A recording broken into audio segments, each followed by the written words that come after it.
Yeah, so this was a very long lecture on sequence modeling with recurrent neural networks and transformers. So we talked about RNNs with attention, then we talked about self-attention and multi-hit attention, which are concepts found in the original transformer model, and then we talked about some popular transformer models such as BERT, GPT, and BART. So in this last video, I wanted to show you a code implementation of BERT. I know that this lecture has been about generating sequences. So, however, as we also have learned, the BERT model is more or better for discriminative modeling, like prediction tasks, whereas GPT would be a better model for generating text. So BERT, because I just find this model also interesting, I wanted to show you a simple example using our familiar movie review classifier dataset. And then we can compare it to the performance of the LSTM model that we trained in lecture 15. But of course, please feel free to experiment more with this. There is essentially a company who is developing an open source library that everyone uses when working with transformers. The company is called Hugging Face.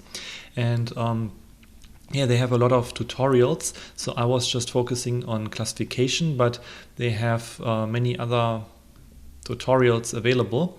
So if you are interested, so you can find also sequence generation tasks and so forth, like question answering and different types of things, language modeling. So please feel free also to explore more. I wanted to just, because it was a long video or lecture already, I wanted to just finish this with a shorter example showing you how to use this resource, the transformer library from Hugging Face. So here we are going to train a BERT model, and I was actually implementing BERT models on this movie review dataset, or fine-tuning it essentially. I couldn't get really good performance with that, so I changed that to using DistillBERT. So DistillBERT is a smaller, faster, and computationally cheaper version of BERT. So they essentially took BERT, the original BERT model, and distilled it down to a smaller size. So it has 40% less parameters. So I can make this a little bit larger here. So it has 40% less parameters and runs 60% faster while achieving approximately 95% of the original performance of BERT measured on a language understanding task.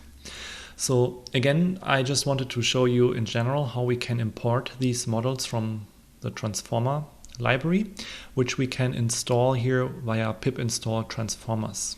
So for this particular example, I was using the version 4.6. All right, so, and I also structured this whole notebook in a similar way that I structured previously, for instance, the LSTM notebook that we had for movie review classification. So I'm importing a couple of things here. There's a tokenizer and a classifier model. So this is just for pre-processing the text, and then this is the main, for loading the main DistillBERT model. The tokenizer here, when I understood correctly based on the documentation, it's actually the same tokenizer that they use for the regular BERT model. They call it DistillBERT, but you could technically also just use BERT tokenizer. Just a few settings here. I'm only training for 3 epochs because it's a slow, it's a big model, right? It's what was it, 300 million parameters, so it takes a while to train. So that's why I only train for 3 epochs, because I didn't want to wait forever. So actually 300 million parameters I think is the original BERT model, so that is 40%, so it's more around 170-ish. So first I'm loading the dataset. So remember, I had like a pre-processed version of that dataset that we used also in our LSTM code before. Just for convenience, I'm using that. It's a CSV file. So here this is just downloading and then unzipping the CSV file from my book directory where I have this pre-processed version. And here's how it looks like. The reviews as text, and then the sentiment here as the class label, whether it's positive or negative. We have 50,000 movie reviews, and I'm splitting this into a training, validation, and test set. So I use the first 35,000 for training, then I use 5,000 for validation, and the remaining 10,000 for testing. Then I'm loading the tokenizer from the pre-trained model here. So why using a pre-trained tokenizer? I think this includes the generation of the word embeddings, so the vocabulary and everything. Now, this is very convenient, so we can just apply that. So now it would then process the words in our reviews the same way it processed the ones when it was doing the unlabeled training. So just to recap, let me go to the lecture slides. So there are 2 steps. I should have maybe said that earlier. We are in this notebook only focusing on the pre-training. So if I go back to the main concepts. So yeah, there are 2 main approaches, the 2 training approaches for the transformer. So first there's this pre-training on the large unlabeled dataset, and then there's the training for the downstream tasks on a smaller labeled dataset. So in our case, we are loading the pre-trained one. So the people at Hugging Face prepared this pre-trained model, which we are loading, and then in our particular case, we are just doing the training for the downstream tasks on this small labeled movie review dataset. And we are using the fine-tuning approach where we update the whole BERT model. Okay, so here we are creating then our encodings. So the encodings for the text. I think this includes also the word embeddings. So the context size is 512. So that's also one thing to keep in mind. What it will do is it will truncate. So if we have a movie review that has fewer than 512 words, it will do a padding. If it's longer than 512 words, it will truncate.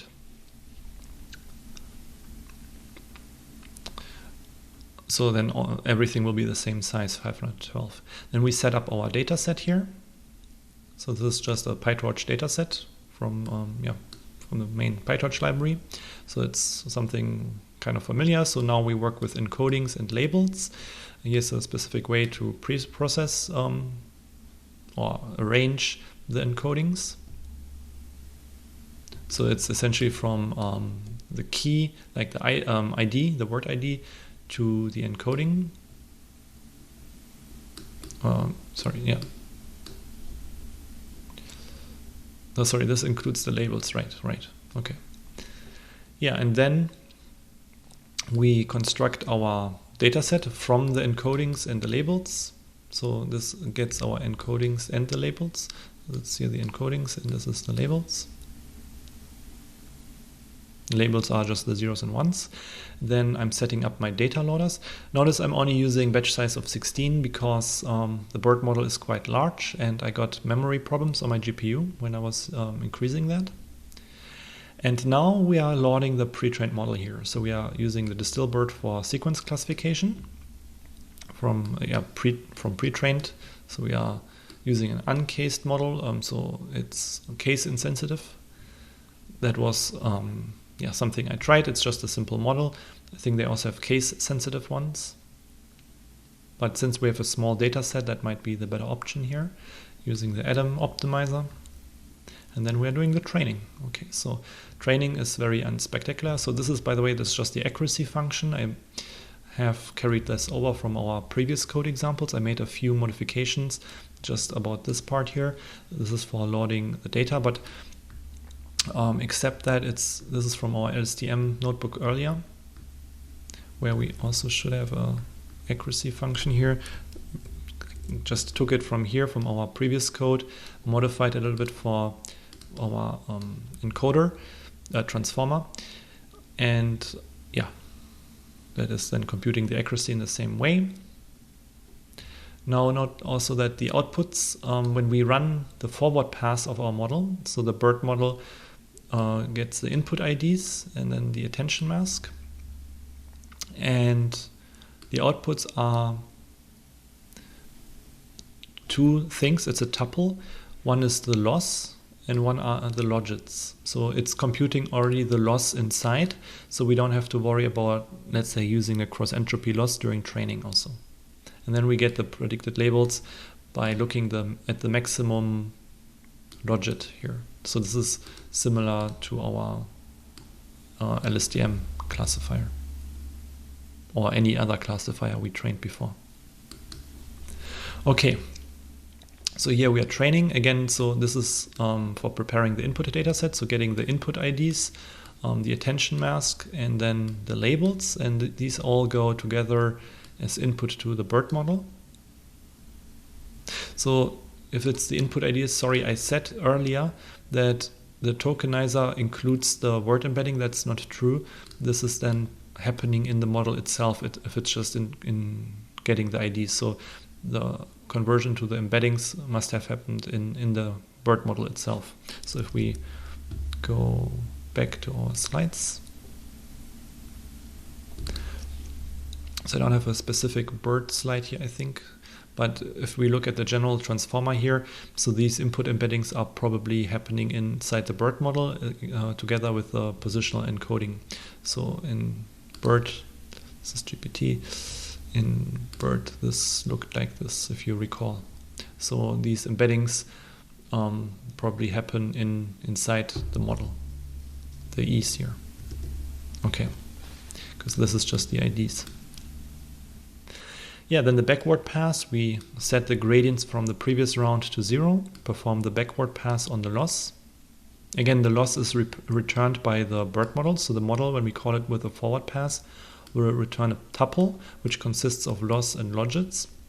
And we use the loss for the backward pass. Here we don't really use the logits. We only use the logits later here for computing the predicted labels in our accuracy function. Yeah, and then it's training. This is just our boilerplate for keeping track of the training. And yeah, it takes some time. It's 20 minutes per epoch.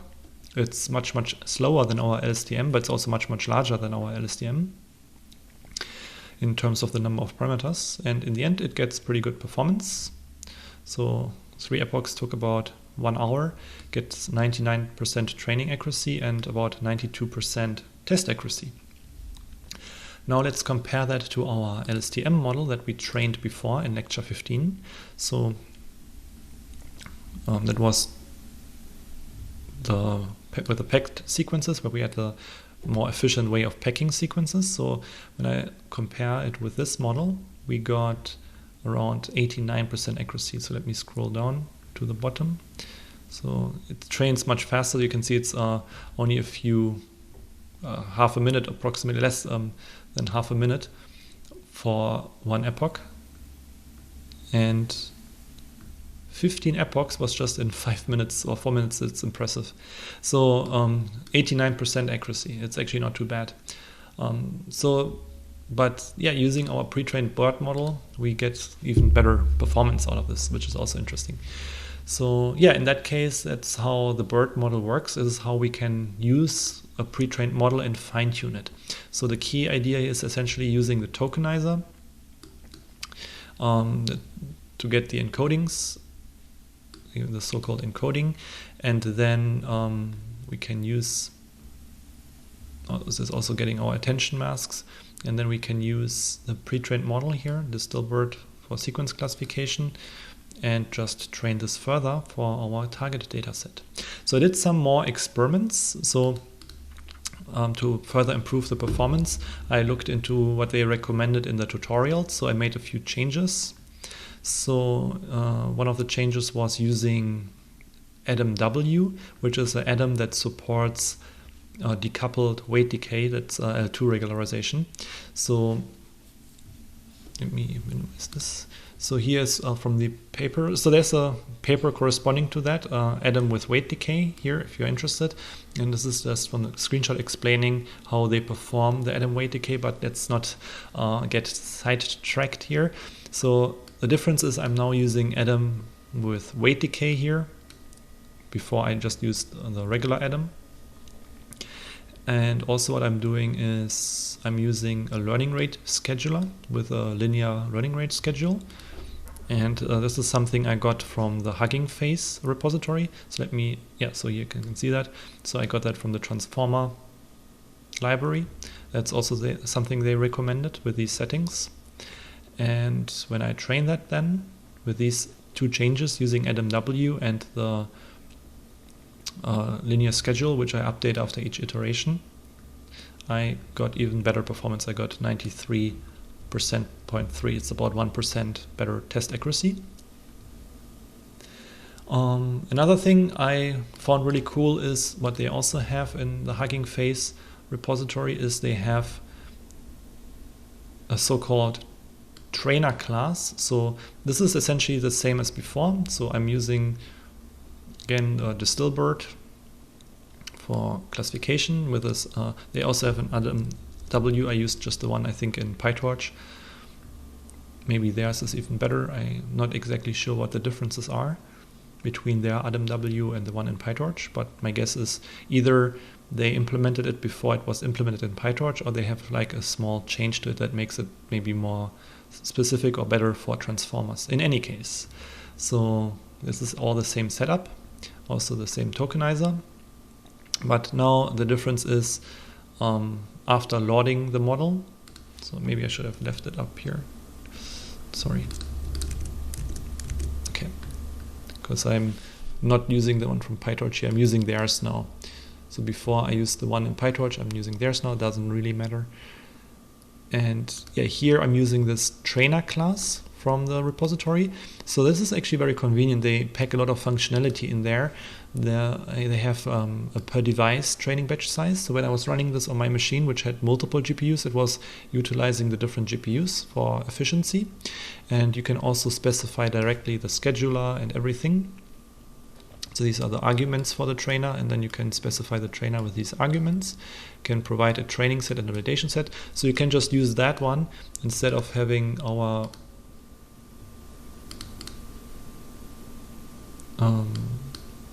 oops.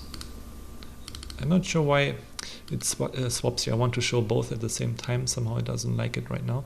But yeah, instead of defining our training loop here ourselves, we could also use their trainer here, and then it trains for a couple of times, gives you some output for the different steps or different losses here. You can see the loss goes down,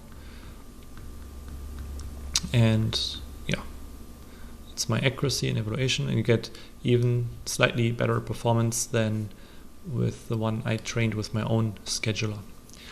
Okay, so this was just a very quick video on using Distilbert from Hugging Face. They have way more models here. You can see there's a huge range of models.